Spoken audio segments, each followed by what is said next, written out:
bem-vindos para mais um vídeo aqui no canal O Saquarema. Eu me chamo Thiago Araújo.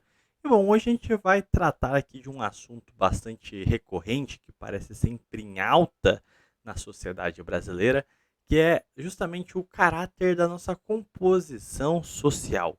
O Brasil é um país elitista, porque quando a gente fala em elitismo, já vem na nossa cabeça um ideal de uma pessoa que não gosta de pobre, que tem valores requintados, valores que remetem a um conceito quase universal de burguesia, né? Numa noção de etiqueta elevada, num sentido meio dondoca, anti-características populares, quando o elitismo não necessariamente se reduz a esse estereótipo. E aí vem outra questão. Quando a gente fala em elitismo, vem alguns clichês também que são muito repetidos ao longo da nossa história e ainda, né, tem essa mentalidade muito forte hoje de que as famílias que mandam no Brasil hoje são as mesmas de 1500, são lá os mesmos donatários das capitanias hereditárias e dá uma impressão de um jogo preto no branco. Quem não se lembra aí do bom, xibom, xibom, bombom, né? O rico cada vez fica mais rico e o pobre cada vez fica mais pobre. Só que essa mentalidade, junto de uma narrativa histórica, dá uma percepção de imutabilidade da nossa história. Então as coisas estão como sempre foram. E não necessariamente isso é correto.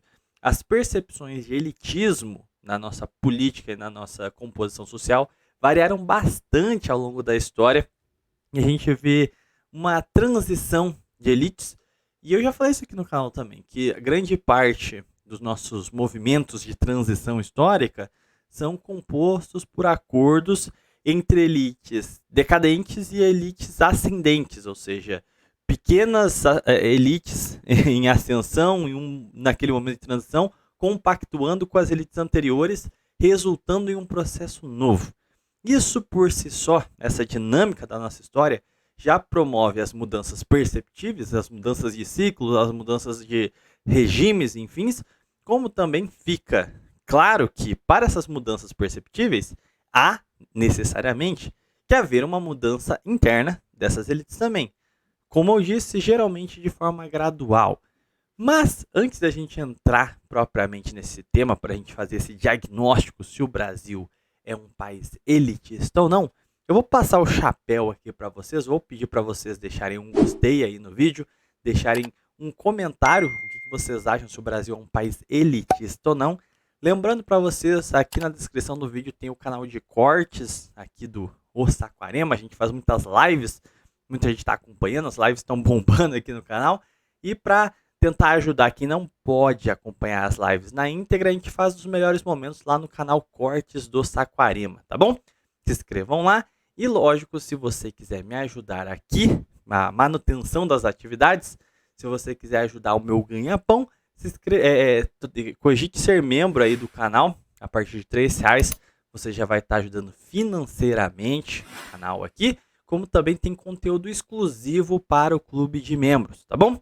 Bom, fim dos jabás, vamos ao que interessa. Primeiro ponto, eu acho que é necessário esclarecer o conceito de elitismo.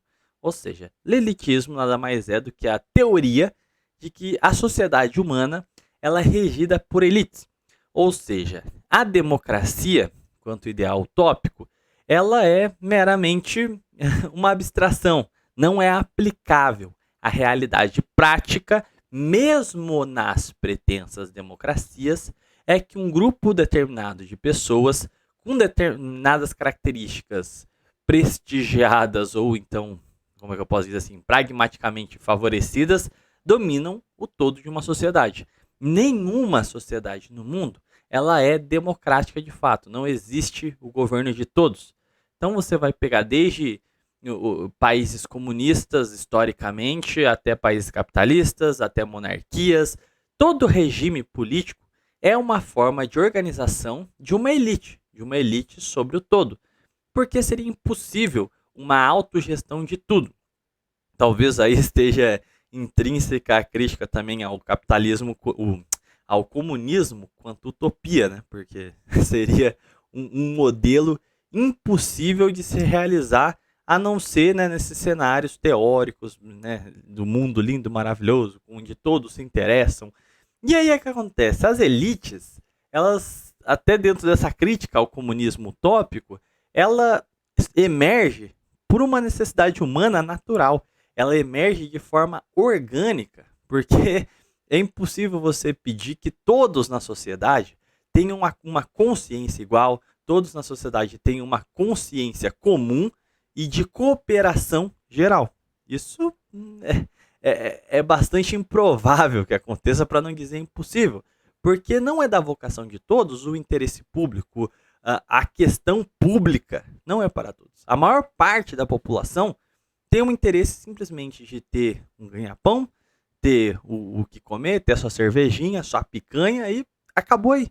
Não tem interesses elevados no sentido de organização nacional, de pensar no próximo em uma grande escala, nem nada do gênero. As pessoas são muito mais simples e são movidas essencialmente pelos seus interesses pessoais e interesses comunitários no que diz respeito à sua pequena escala, ou seja, seu interesse familiar, seu interesse na sua comunidade onde ele vive. Mas é difícil que, né, o interesse humano individual ultrapasse essas escalas, simplesmente porque não há meios para todo mundo agir em escala nacional, todo mundo querer cuidar de tudo. Isso aí é inviável.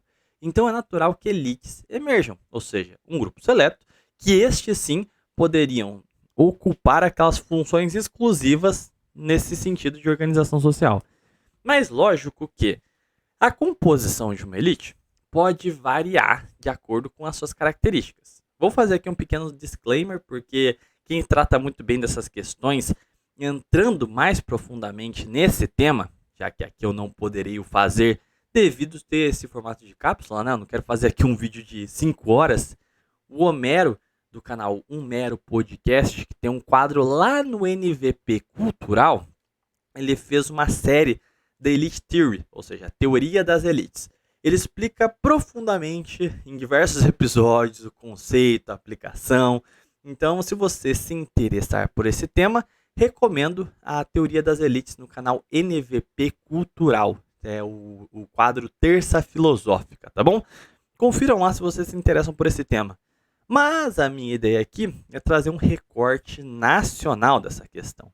Mas antes disso, a gente tem que entender o conceito de uma elite. A palavra elite em si, em seu teor político, não especifica um caráter positivo ou negativo.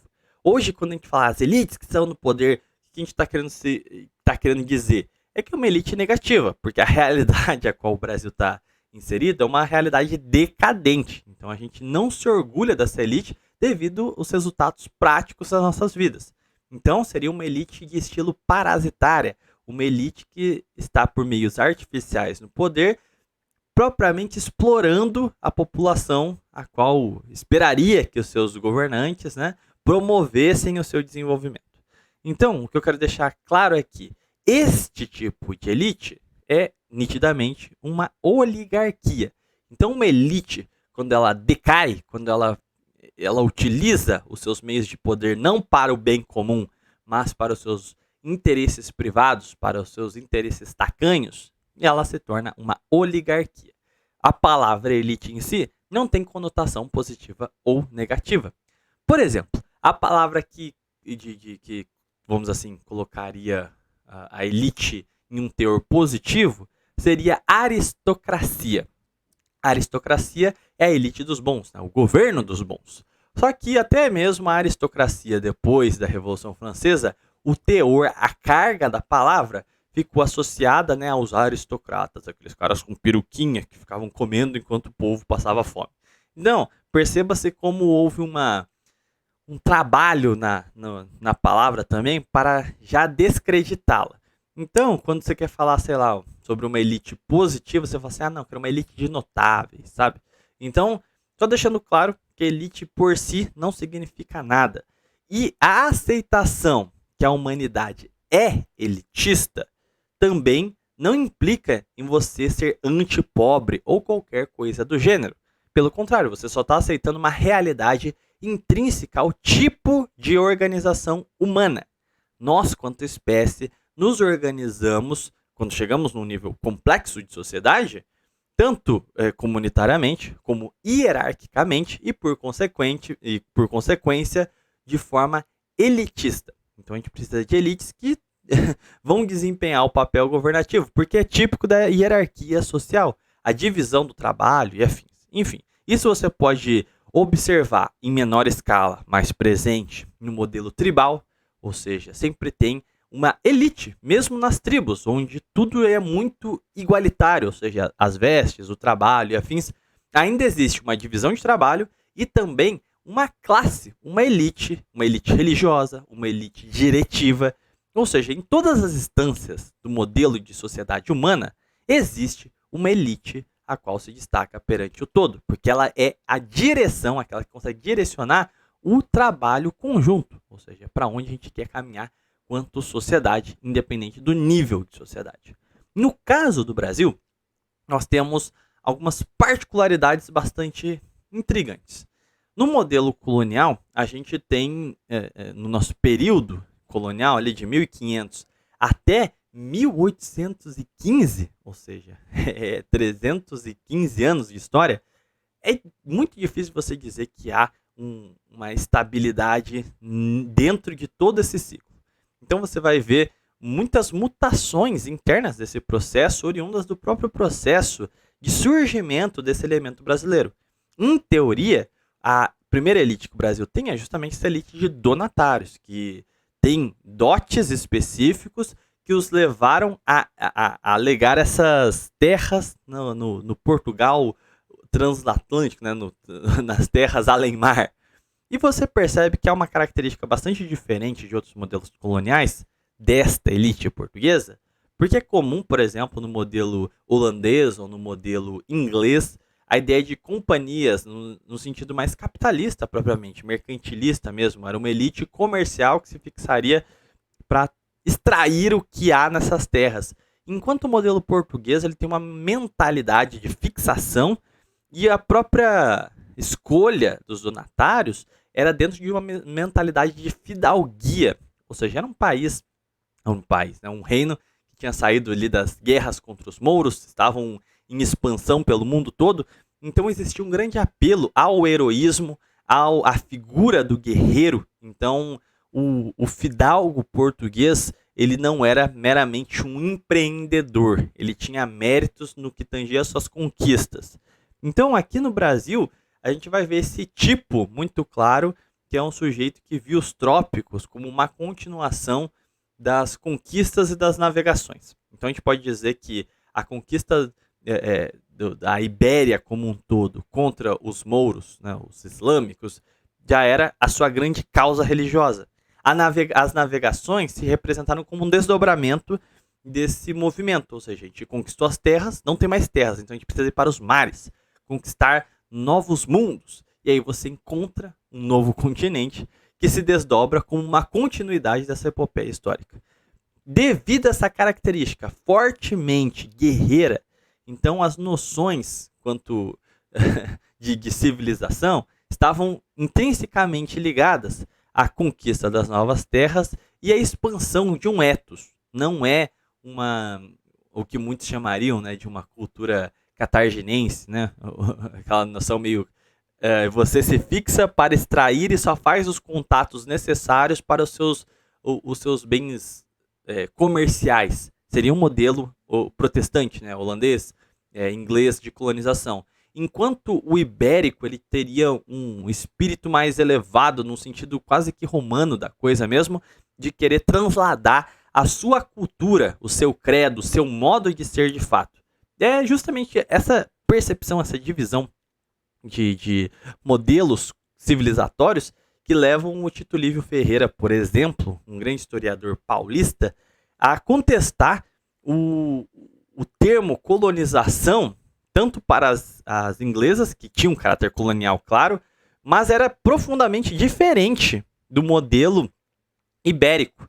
E ele utiliza, inclusive, a palavra colonização que os romanos empregavam, né? Então, ele dizia que, no sentido clássico da palavra, não faria sentido sequer dizer que os portugueses colonizaram o Brasil, devido a essa transferência de ethos, de todo. essa visão de não de extração, mas de Lusíada, basicamente, né? De levar a sua civilização e expandi-la para outros lugares do mundo, e não só um interesse terreno, material, né? Pois bem, aí a gente já tem um tipo de elite, então. Olha aí, é uma elite embebida desses valores. Só que os trópicos, eles eram no século XVI, ele era bastante agressivo. Então, já relatei aqui no canal algumas vezes os casos, por exemplo, do Donatário da Bahia, que foi morto e foi comido pelos indígenas que invadiram. Todos os projetos das capitanias deram errados devido à ausência de um Estado presente, ou seja, você era responsável, e aí volta aquela questão do heroísmo, pela proteção do seu engenho, pelo levante do seu engenho. Você ia ter que arcar com o custo de tudo sem o apoio do Estado. O apoio do Estado foi a concessão daquelas terras. Foi isso que ele propôs.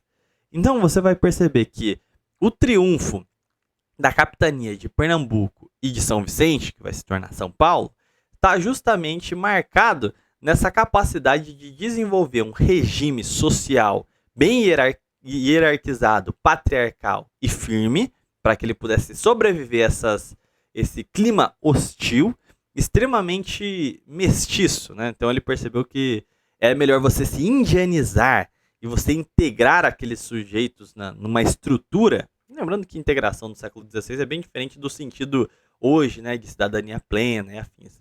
É no sentido de alguma forma, colocar aqueles elementos dentro do seu modelo de sociedade. Isso não significa que é um modelo, mil maravilhas, arco-íris e afins. Estou dizendo de maneira prática aqui.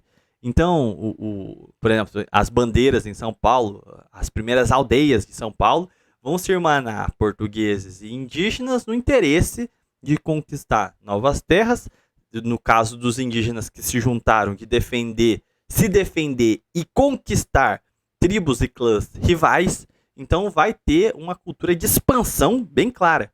Enquanto no Nordeste brasileiro vai ter uma cultura de fixação com a terra em si muito forte, que vai ser as casas grandes, né? O modelo de produção vai entrelaçar no modelo de produção da cana-de-açúcar o africano, o elemento africano, né, que é a mão de obra, o elemento indígena e o europeu, né, a dinâmica da casa grande e a senzala, mas uma lógica já mais defensiva, de resistir ao clima hostil, enquanto o paulista estava no sentido de expansão. Você vai ver uma sociedade mais complexa tecnologicamente no Nordeste, mas uma sociedade mais expansiva no Sudeste, em São Paulo. Então perceba como Pernambuco e São Paulo mostram arquétipos de elites diferentes, ainda no modelo colonial, o que já cria aquela ideia estereotipada de elite como uma coisa só, de uma forma bastante complicada, né? Você percebe que não tem as mesmas características, não é o mesmo tipo, mesmo que ambas tenham derivados, inclusive, do mesmo reino, que era Portugal.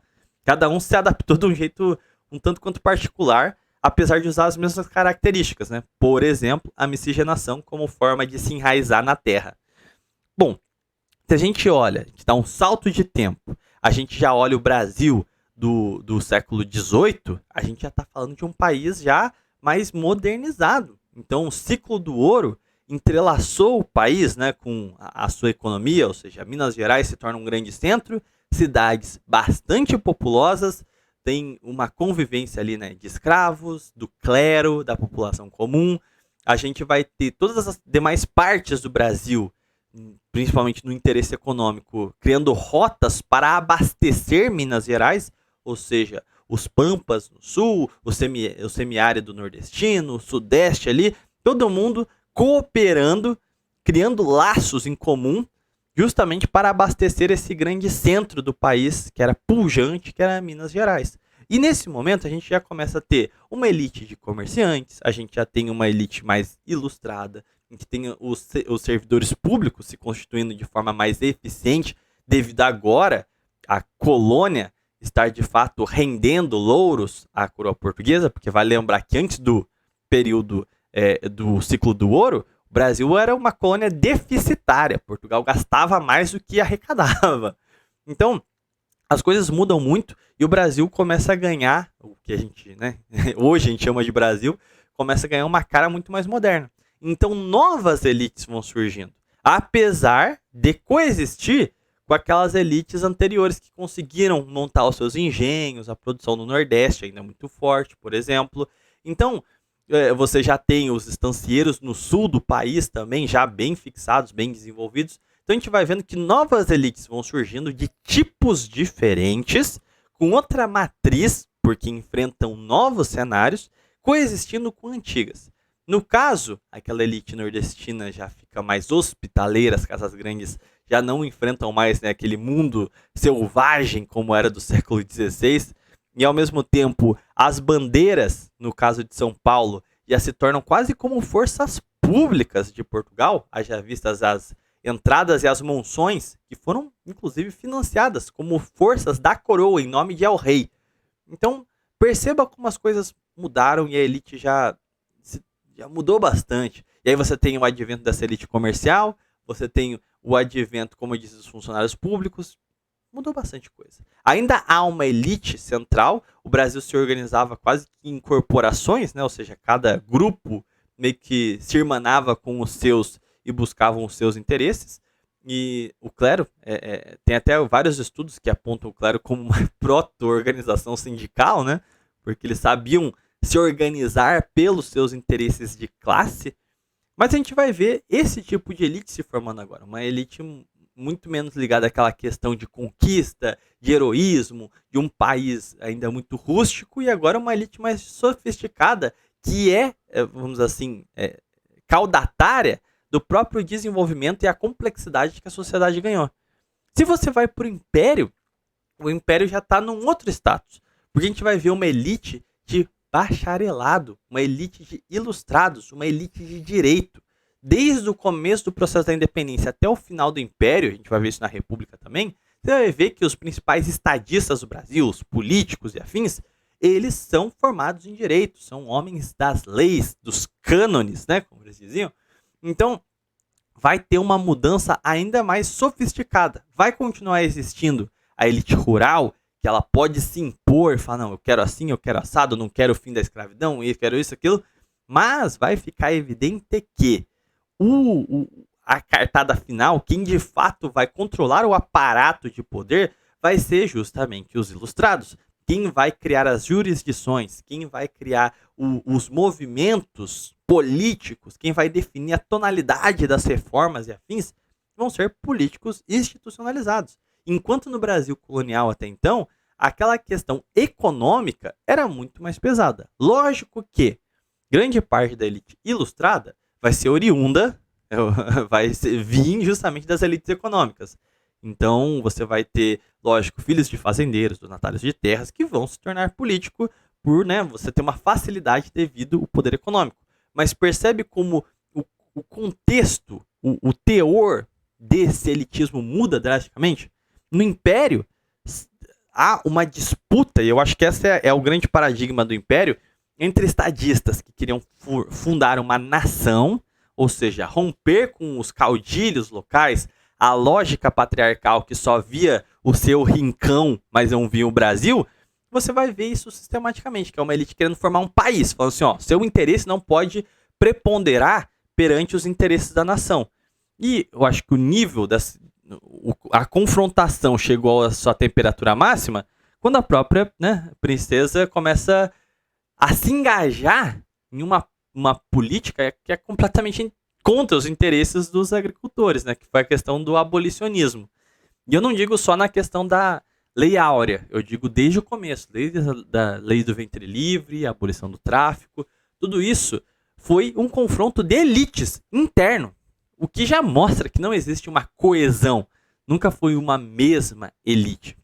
O que o Brasil tem é, principalmente após a sua independência, uma disputa entre dois tipos de elites.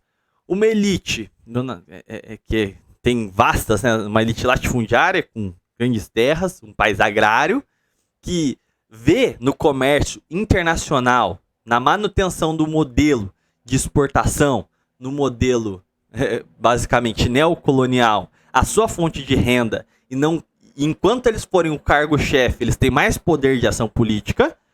Em contrapartida, elites ilustradas no direito, vendo o que as nações imperiais, as nações poderosas fizeram, que foi enfraquecer a elite agrária, criar uma elite burguesa industrial que tenha como fim o Estado controlando elas, para que o Estado possa se fortalecer e justamente se desenvolver independente do interesse privado. Ele tem que conciliar esses interesses, mas com o fim no bem comum.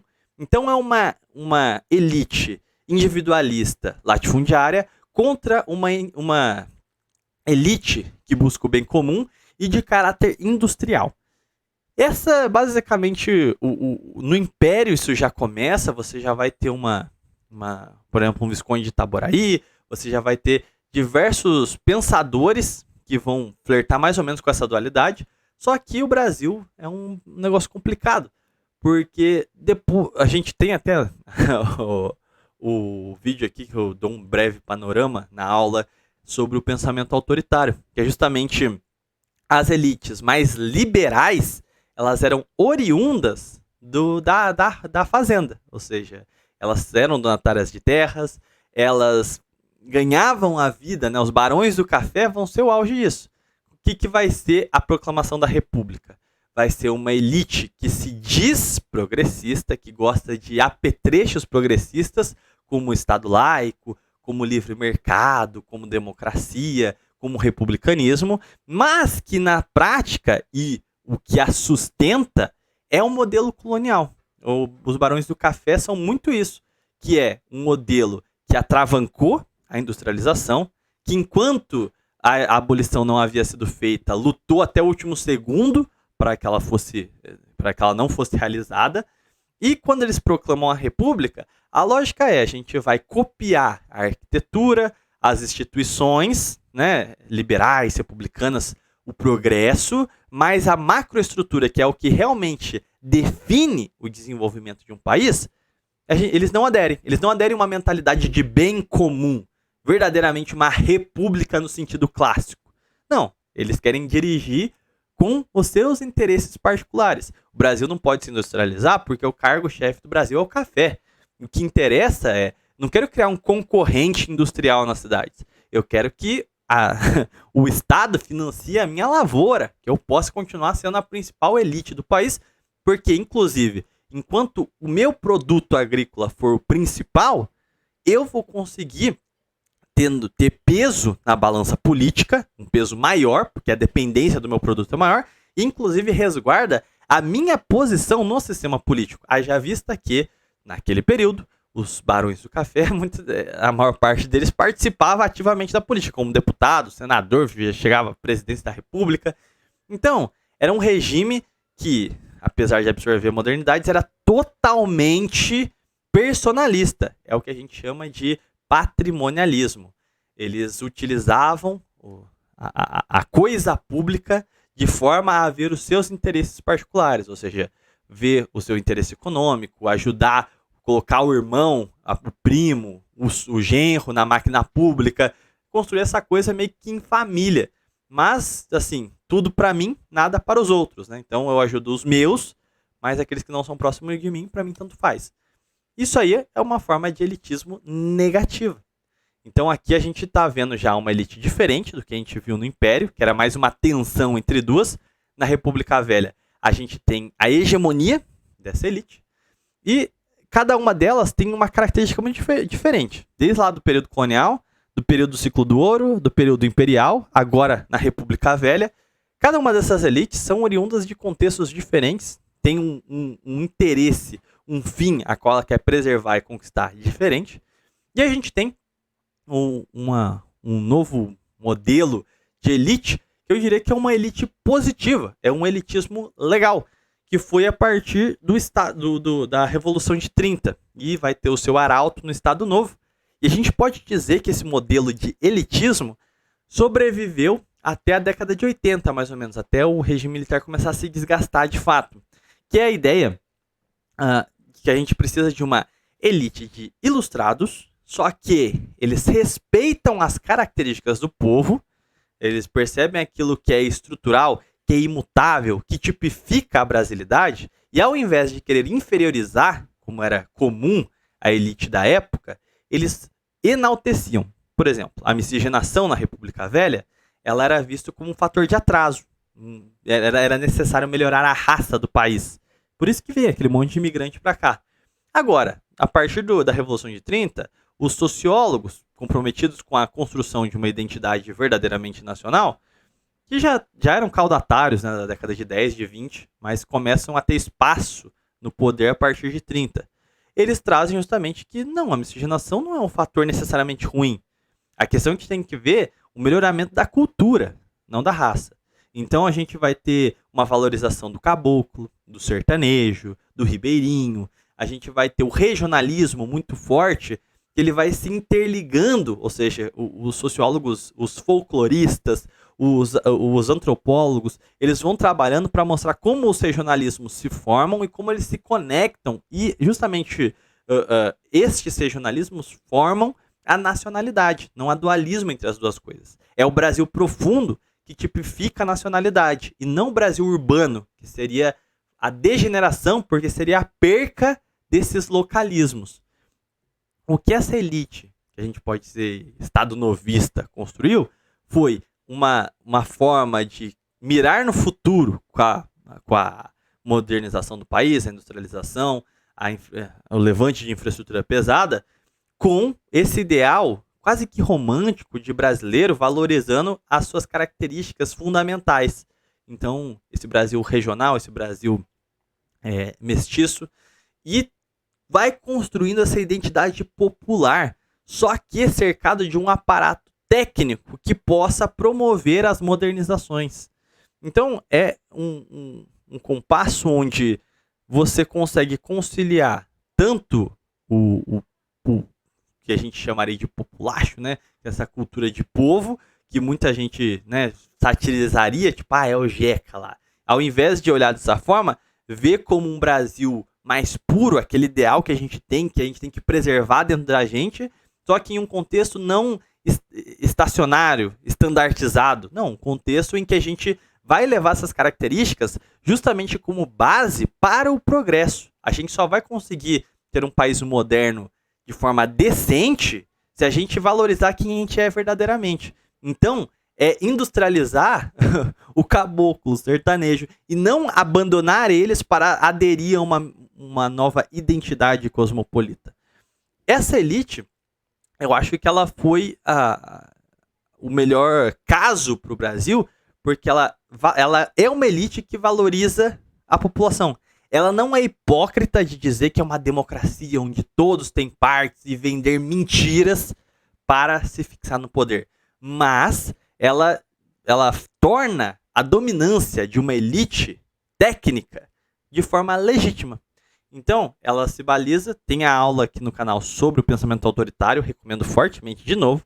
Ela se baliza justamente nessa mentalidade de ter um pai dos pobres, um grande representante do país, essa figura cesárica, como forma de diálogo e de se sentir representado no poder, tendo esta figura sendo cercada por técnicos que vão empreender justamente o conhecimento desse Brasil profundo, como também a modernização do país. É a conciliação do passado e o olhar para o futuro para a gente construir o presente. Por sua vez, para a gente fechar aqui essa questão de elitismo, a gente substituiu essa elite por uma visão, principalmente a partir academicamente, a gente pode falar dos anos 60 para cá, mas nas vias de fato, né? Ou seja, tomando o poder, a gente tem a abertura política como referência, né? O fim do regime militar, que é o abandono e a demonização de tudo que é nacional. E se a elite dos anos 30 conciliou o passado com o futuro para a gente ver, a gente se aceitar no presente, essa nova geração que veio, que seria, né, o decolonialismo e afins, ela é o contrário, é a demonização do passado, o viralatismo do presente e a total falta de visão sobre o futuro. Então o passado é marcado por opressores e oprimidos, sobre violência sistemática, onde nada presta, nada é bom, o Brasil o atraso, e nas correntes à direita desse mesmo elitismo, é a ideia de que não, o Brasil sempre foi atrasado, porque veja como o Estado, aquele sujeito fez isso, e não abriu o Brasil suficientemente para o mundo, para o mercado internacional, e a nova elite que a gente tem na República Nova, ela é uma elite de demonização completamente do passado. Então você vai pegar desde a esquerda demonizando os bandeirantes, os nossos imperadores, a Igreja Católica, como também a direita demonizando os nossos grandes construtores da pátria, os nossos heróis nacionais, se chamando todo mundo ali de fascista, é comunista, é estatizante, é não sei o quê. Porque o único paradigma que vale para ambos os lados dessa nova elite é justamente a sociedade aberta. Então, os dogmas sacrossantos são a democracia. O que é isso na prática? Ninguém sabe. A gente só percebe que a democracia na prática é o poder de quem detém o capital, de quem financia o país, quem financia essas elites, se impondo contra a vontade da população. É o que a gente vê hoje. Então, se eles impõem dogmas de que não, o Brasil tem que se abrir economicamente, o Brasil tem que se abrir socialmente, tem que pensar progressista e não sei o quê, tem que superar essas mentalidades velhas, tanto a direita quanto a esquerda, ou seja, essa mentalidade velha de querer um Estado desenvolvimentista. Não, o que é isso? Não é assim que a gente alcança a riqueza. Essa mentalidade de construção familiar, pai, mãe, filho, uma mentalidade religiosa, não, coisa velha também, precisa se abrir e aderir às modernidades. De todas as formas, você percebe que ataques a nacionalidade no sentido de abrir mão dos nossos valores tradicionais e se abrir ao mundo. De que forma isso é bom pra gente? Eles nunca explicaram propriamente. E a gente só foi ver os efeitos negativos na prática. A gente pode dizer que de 80 para cá, a gente vem sofrendo sistematicamente sobre o controle dessa elite. E justamente, não por coincidência, a maior parte dela também é financiada pelo capital internacional. E, novamente, quem mais se financia com a pobreza e a desgraça nacional atual é justamente grupos bancários, grupos financeiros internacionais, grupos que não têm qualquer raiz no Brasil. Isso é, a gente viu duas elites nos últimos... Na verdade, a gente viu três, né? Nos últimos 100 anos. A gente viu aquela elite patrimonialista da República Velha. A gente viu essa elite nacionalista do Estado Novo. E a gente viu essa elite viralatista na República Nova. Ou seja, elas são completamente antagônicas. Inclusive, uma vem em reação à outra. A elite nacionalista veio para ceifar e substituir a elite patrimonialista da República Velha, e essa elite da sociedade aberta que a gente tem na República hoje veio em resposta à elite nacionalista que a gente viu da era Vargas até o regime militar. Então, não tem essa ideia de que o Brasil sempre foi regido pela mesma elite, sempre houve o mesmo projeto. Não, a gente mudou sistematicamente de projetos. E isso é um dos problemas que a gente tem, que é justamente a não perpetuidade de um projeto comum de construção de nação. Justamente porque a elite que devia ser permanente, ela fica se mutando de ciclo em ciclo. Então, não, elitismo não é uma coisa singular. O que a gente pode dizer sobre elitismo é que ele é um dado da realidade. Em nenhum momento da nossa história ou da história humana, a gente viu uma organização social que não fosse feita a partir de elites. A proposta aqui do canal é que a gente construa uma elite nacionalista novamente. Que a gente retome as rédeas do país visando o bem comum, o bem da nação, e não os bens particulares, e quanto mais os interesses internacionais, que são alheios a gente. Então a gente precisa ter essa mentalidade de volta, espiritualista, de cunho tradicional, de valorização do ser brasileiro. Pois bem, esse vídeo ficou um tanto quanto longo, mas muito obrigado para você que me acompanhou até aqui. Lembrando, se puder, se torne membro do canal. Estamos batendo aí 8K, me ajudem a bater 8 mil inscritos aí antes da virada do ano. Eu vou ficando por aqui, fiquem com Deus e até um próximo vídeo ou live.